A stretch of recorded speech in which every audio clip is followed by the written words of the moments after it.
Boa noite a todos. Os Espíritos nos pregaram uma peça hoje. Pregaram em nós, trabalhadores, porque para nós isso tudo é muito inesperado. Mas pregaram em vocês, porque vocês ouviram eu falar quinta-feira passada. E algumas pessoas devem ter dito, puxa, agora ele só vai falar daqui a uns 3 meses. E aí, que cá estou eu de novo, uma semana depois. Mas a proposta de hoje é a proposta que foi trazida pela Cátia. Nós vamos fazer um evangelho neste lar. Porque assim agiam os primeiros cristãos. Os livros que são trazidos mediunicamente sobre o cristianismo primitivo nos contam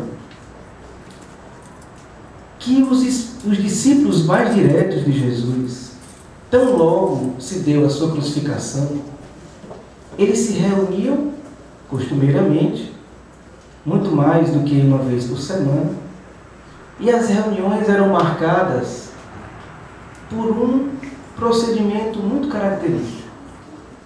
Eles abriam os pergaminhos que continham os textos escritos por Levi, Mateus, que foi o primeiro a escrever sobre o Evangelho de Jesus. E no primeiro texto que sua vista batia, eles liam, e cada um trazia um comentário, uma colaboração, uma contribuição do que é que aquilo lhe dizia lá no coração, lá na alma. Este era o proceder dos cristãos primitivos. Quem aqui já leu o livro Paulo e Estevão, psicografado por Chico Xavier?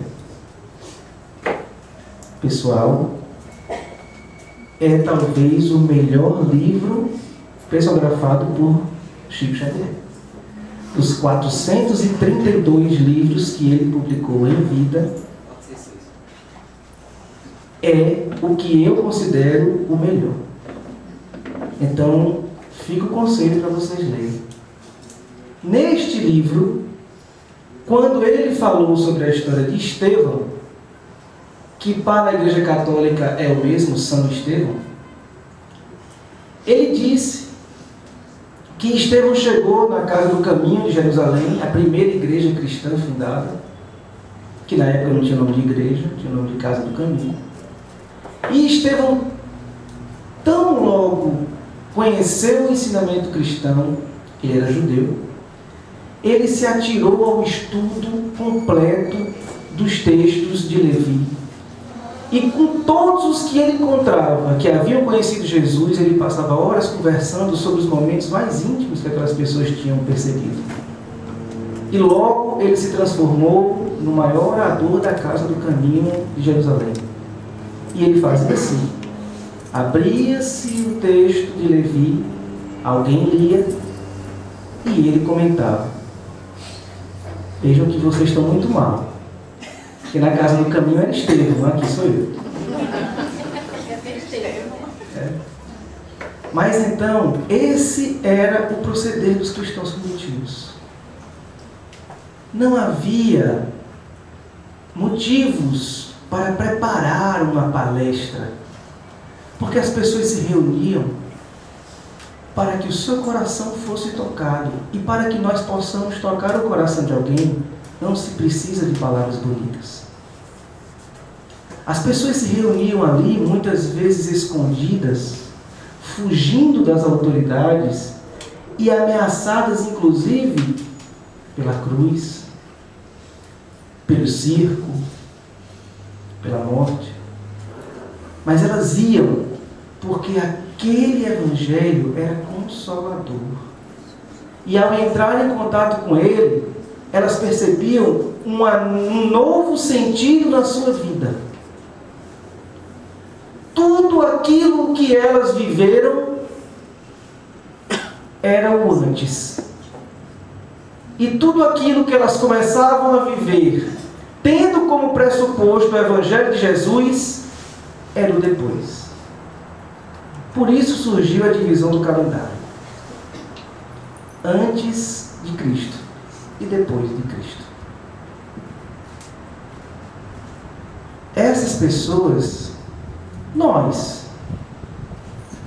quando nós vivíamos antes de conhecer o Evangelho do Cristo, nós tínhamos uma certeza: a morte. Nós tínhamos um modo de viver: os bens terrenos, a busca por eles. Nós tínhamos uma finalidade na vida: amealhá-los. Ser o mais rico que fosse possível, o mais poderoso que fosse possível. Encontrar neles o sentido da nossa vida, o sentido do nosso viver. O chamado do Cristo é que depois que você tome conhecimento dos ensinamentos que Ele trouxe e que Ele exemplificou, porque Jesus praticamente não tinha bens. Jesus pernoitava em casa de Pedro. E quando ia a Jerusalém, na casa de uma única pessoa. Ele tinha poucas túnicas. Ele não tinha uma cuia dele, pelo que se sabe. Porque ele andava pelos caminhos que eram possíveis ele andar. E andava sem levar nada. Pelo menos ninguém traz em texto algum que Jesus andava com a mochila nas costas. Ele exemplificou este novo sentido que ele deu a esta vida. Ele exemplificou os ensinamentos que ele trouxe quando ele disse: meu reino não é deste mundo. Ele disse: esta vida é para ser vivida, mas não por ela em si, e sim pela verdadeira. Esse é o ensinamento maior de Jesus, que está muito bem demonstrado numa anedota, não sei se verdadeira, que corre os e-mails, que diz que um sábio vivia num certo país e uma pessoa ouvia falar muito dele, conhecia muitas coisas dele, admirava as suas frases, as suas reflexões, e ao viajar para o país onde aquele sábio vivia, a pessoa fez um esforço para ir conhecer pessoalmente o sábio e foi à sua casa. E quando chegou lá, ficou espantado, porque ele não tinha nada, praticamente. Aquela pessoa, aquele turista, não viu micro-ondas, não viu televisão, não viu coisas as mais triviais da modernidade, e ficou extremamente espantado com aquilo. Tanto que não aguentou e perguntou ao sábio: meu amigo, assim, não te faz falta não isso, aquilo outro que eu não estou vendo aqui, que para nós é algo tão básico do nosso viver? E ele disse: não me faz falta não. Mas para você, faz falta não ter nada disso aqui? Aí ele disse: micro-ondas? O sábio disse: você não tem micro-ondas aqui? Ele disse: sim, mas eu aqui estou de passagem. E o sábio disse: eu também. Eu também estou de passagem nesta vida. Claro, meus irmãos, que aqui ninguém está, nem eu, nem ninguém que entenda com profundidade os ensinamentos de Cristo, ninguém está propagandeando que você deva se livrar de todos os bens terrenos, que você deva viver como Francisco de Assis viveu, deixando até a roupa do corpo e se vestindo com um trapo enrolado numa corda. Não é isso que nós estamos falando. Não é isso que o Espiritismo traz. O Espiritismo, no Evangelho segundo o Espiritismo, tem lá uma passagem muito bonita chamada O Homem no Mundo. Recomendo a todos que procurem essa passagem no Evangelho segundo o Espiritismo. O homem no mundo. Que mundo é esse? O mundo encarnado. Este mundo aqui, o mundo material. E lá está dito que nós temos que viver como todos os que vivem neste mundo. Nós temos necessidades biológicas. Nós temos um corpo físico para cuidar. Nós temos necessidades familiares. Nós temos necessidades pessoais. Nós temos necessidades sociais. Nós temos que viver e conviver com essa consciência de que nós não estamos desencarnados. E por isso, nós não podemos levar a mesma vida que levam espíritos desencarnados. Algo deste mundo nós temos que possuir. Algo deste mundo nós podemos deter. Algo deste mundo pode nos trazer prazer? Claro que pode. Onde está no Evangelho de Jesus ou na doutrina espírita que você não pode buscar o prazer nos bens terrenos? Quem disse isso? Ninguém disse. Jesus não disse. O Evangelho segundo o Espiritismo, nem em nenhum outro momento Kardec ou qualquer dos espíritos que trouxe a doutrina espírita diz isso. Viva, viva com alegria. Viva, viva com amor. Use dos bens, mas não abuse, nem se apegue. Essa é a dificuldade. Viver, usar, é algo deste mundo. Ter é algo deste mundo. Buscar é algo deste mundo. Claro que eu busco. Claro que se eu tenho um carro 2005, eu daqui a pouco vou querer comprar um carro pelo menos 2008, 2009. Se eu comprei um carro zero e estou com esse carro há 4 anos, é natural que ano que vem ou no final desse ano eu queira comprar outro carro zero, ou, se não puder, também não tem problema, comprar um carro com 1 ou 2 anos de uso. Isso é natural da vida. Onde está o problema? O problema está em se eu fizer dessa busca o meu objetivo de vida. E para que eu saiba se eu estou incorrendo ou não neste problema, eu preciso saber o quê? Quais são os meus objetivos de vida? Quais são os nossos objetivos de vida? Quais são os seus? Quais são os meus? Porque se eu não souber, como é que eu posso responder a pergunta? E se eu não responder a pergunta, como é que eu posso saber se eu estou andando no caminho certo? Eu posso ter como objetivo de vida fazer uma viagem? Eu quero viajar para a Europa daqui a 2 anos e quero juntar dinheiro para isso. Tem problema nisso, minha gente? O que vocês acham? Tem? Depende. Vou tirar a resposta. Se eu, ao economizar o dinheiro para viajar para a Europa, eu passo por necessidades, ou pior, faço meus familiares que dependem de mim passar por essas necessidades. Se eu, para ter um carro novo, me endivido por completo, a ponto de não ter mais paz. Se eu, para mostrar a amigos que sou uma pessoa bem apessoada, me cubro de tecidos cujos símbolos valem uma fortuna, porque não é o tecido que vale, né? É o símbolo que está impresso nele. E aqui não há nenhuma crítica às marcas. Eu acho até algumas muito boas, principalmente porque o tecido realmente dura mais. Mas o problema é o porquê que eu estou usando. Eu me preocupo com isso?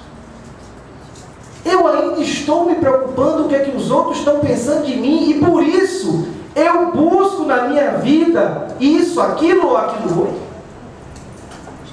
Essa é a reflexão. Viaje para a Europa, ou viaje aqui para Canindé de São Francisco. Viaje para os Estados Unidos, para a Disney, ou viaje ali para a Feira de Caruaru. Mas seja feliz. Faça isso com tranquilidade, se for possível. E se não for possível viajar, curta os momentos de alegria e de paz que a vida lhe traz, porque ela traz. A gente às vezes é que não sabe reconhecer que aquilo é um momento de alegria e de paz, mas ela traz. Alguém aqui já pensou ou já ouviu alguém dizer: puxa, eu era feliz, mas não sabia? Quando é que a gente diz isso? É quando se coloca o bode no meio da sala. Conhece essa história? Paz, olha, a sogra veio morar comigo. Tá uma coisa séria na minha casa, eu não mando mais em nada, a mulher briga comigo, o menino diz que vai sair, não diz a hora que vai voltar, tá horrível lá, tudo. Eu quero explodir a minha casa. Aí eu boto um bode no meio da sala, cheirando mal, e deixo ele lá uma semana. Quando eu tirar o bode, a sogra vai continuar na casa, o meu filho é aquele mesmo, a minha mulher também, mas a vida vai estar uma beleza. Porque o bode saiu do meio da sala. Eu não estava fedendo, nem cheirando mal, nem comendo no sofá. Eu era feliz e não sabia, quer dizer, eu tinha momentos de paz, mas não os reconhecia. Eu era feliz e não sabia, eu tinha tudo para ser feliz. Mas não fui porque estava procurando a felicidade lá fora, lá adiante, lá onde eu não alcanço, lá no que não depende de mim. Porque a gente teima em querer ter controle naquilo em que a gente não pode controlar. E é tão pouca coisa que a gente não pode controlar, que se a gente descobrir isso, a gente vai ficar feliz com os pequenos controles que a gente tem. Eu controlo os meus atos, se eu me esforçar para isso. Porque se eu não me esforçar, nem os meus atos eu controlo. E quer uma demonstração disso? Os nossos momentos de cólera. Aqueles momentos em que, se a gente estivesse fora da gente, em cima, vendo, a gente dizer: que débil mental é aquele que está ali embaixo, esmurrando na parede, gritando com as pessoas, atirando coisas, quebrando lápis, vociferando palavrões. Quem é aquele débil mental? Aí se a gente dá uma volta de 180 graus e dá de frente com a gente mesmo, num momento de cólera. E esses momentos de cólera normalmente vêm por quê? Por frustrações. Frustrações. E as frustrações são filhas das péssimas finalidades que nós elegemos para as nossas vidas. Por isso que o budismo diz: cuidado com aquilo que desejas. Porque ele pode acontecer. E pode não acontecer. Veja como é profunda essa frase. Cuidado com aquilo que desejas, porque pode acontecer. Primeira parte. Pode acontecer o que você deseja. E pode ser muito ruim para você que aconteça o que você deseja. Quantas vezes a gente não quis tanto uma coisa e quando aconteceu foi a pior coisa que podia ter acontecido na vida da gente. E cuidado com aquilo que desejas. Lembrei. O cidadão que desejou tanto ganhar na loteria, aí quando ganhou, a mulher mandou matar. Não foi a pior coisa que aconteceu na vida dele? Não foi ganhar na loteria? As pessoas, quando foram ouvidas pelo repórter, diziam assim: ele era um cara tão feliz antes de ganhar na loteria. Aí quando ganhou na loteria, até continuou um cara simples, gente boa e tal, só que cercado de segurança. Começa logo aí o problema. Só que ele não cercou de segurança dentro do quarto dele. Oi? 10 minutos. 3? Então cuidado com aquilo que desejas, porque pode acontecer. E cuidado com aquilo que desejas, porque também pode não acontecer. E se não acontecer, e eu tiver colocado toda a minha energia, eu tiver colocado toda a minha ansiedade, todo o meu esforço em cima daquilo, se não acontecer, o tanto de energia que eu pus vai ser o tamanho da minha frustração. E essa frustração, muitas vezes, por nós não estarmos preparados para vivê-la, nos aniquila. Aniquila a nossa existência corporal. E nós perdemos a oportunidade da encarnação, que é uma oportunidade que Jesus nos dá, que Deus nos dá, para que nós aprendamos, para que nós cresçamos, para que nós saiamos daqui melhores do que chegamos. Mas tem gente que sai daqui mais perturbado do que chegou. E por isso Divaldo tem uma frase que eu acho muito interessante, quando ele diz: aliás, não é Divaldo não, também é oriental essa frase. Quando nascestes, tu choravas e todos riam. Vivas de forma que quando tu morras, todos chorem e tu estejas sorrindo. E nós temos extrema dificuldade de colocar isso na prática. É tão bonita essa frase, né? É tão fácil de compreender essa teoria, mas por que é, meus amigos, que nós temos tanta dificuldade de colocar, de trazer isso para nós? Eu não tenho resposta para essa pergunta, porque essa pergunta ela tem que ser feita por cada um de nós. E a resposta é pessoal.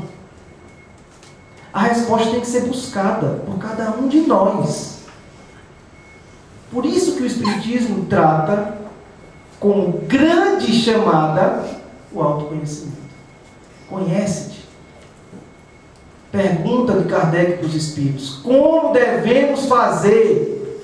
E a resposta é: um sábio da antiguidade já vos disse, conhece-te a ti mesmo. Os Espíritos estavam se referindo a Sócrates, que dizia isso, mas a frase não é dele. A frase estava escrita no oráculo de Delfos, lá na Grécia. É muito anterior a Sócrates. Ou seja, a frase, esse conhecimento, esse chamado é extremamente antigo. Conhece-te. Conhece as tuas finalidades.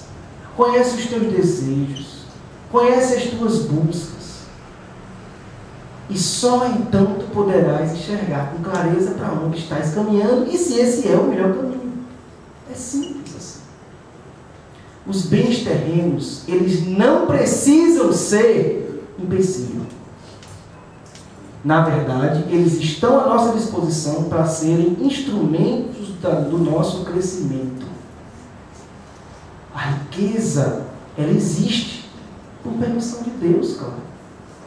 Existem homens ricos e mulheres ricas por permissão de Deus, claro. Porque aquilo também é um grande aprendizado para eles, se eles souberem aplicar. A riqueza, os bens terrenos, é como tudo na nossa existência corporal.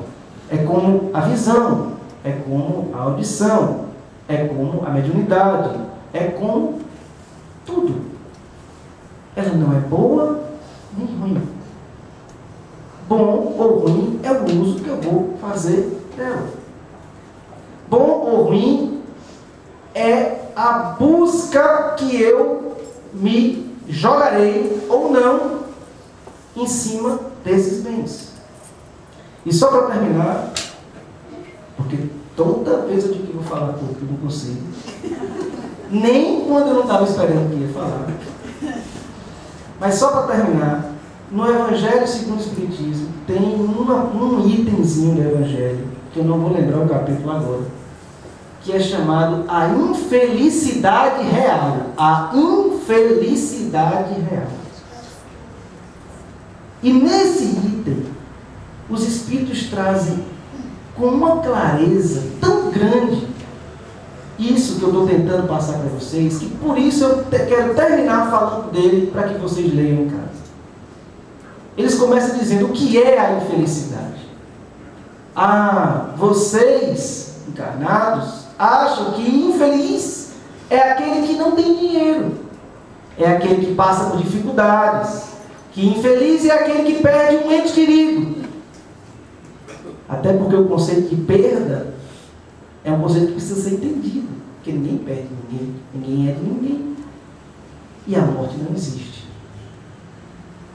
Mas aí continuam os espíritos. O que é ser infeliz? É isso? Não, não é. A infelicidade real é aquilo que vocês chamam, em regra, de coisa boa. A infelicidade real é muitas vezes, a riqueza. Porque não existe maior tentação para os nossos defeitos do que uma boa quantia de dinheiro no nosso bolso.